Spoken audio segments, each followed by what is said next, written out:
అందరికీ నమస్కారం. ముఖ్యంగా మదనపల్లిలో ఈరోజు ధర్నా కార్యక్రమం కాంగ్రెస్ పార్టీ ఆధ్వర్యంలో జరుగుతూ ఉంది.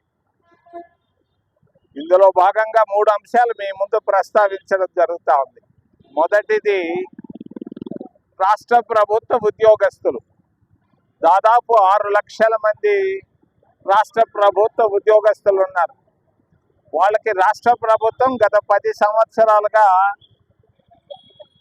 30,000 కోట్ల రూపాయలు బకాయిలు ఉన్నాయి.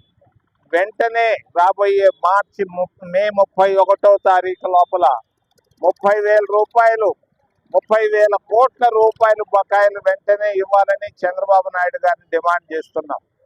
రెండవది, రాజధాని ఆయన అమరావతి పోయి చంద్రావతి అయిపోయింది. చంద్రావతిని ఎవరు ఇష్టపడటం లేదు, రాయలసీమలో కానీ ఉత్తరాంధ్రలో కానీ. మరి ఖచ్చితంగా తిరుపతి రాజధాని నగరం అవుతుంది, అయి తీరుతుంది. ఎవరు దీన్ని ఆపలేరు. మన ఈ జిల్లాలో పుట్టినటువంటి పోతులూరు వీరబ్రహ్మేంద్ర స్వామి గారే చెప్పారు 300 సంవత్సరాల నాడు. ఆయన చెప్పింది అలా జరుగుతూ ఉంది.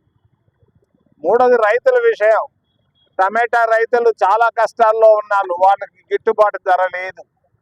మరి మామిడి పళ్ళు రైతుల పరిస్థితి కూడా చాలా దమనీయంగా ఉంది.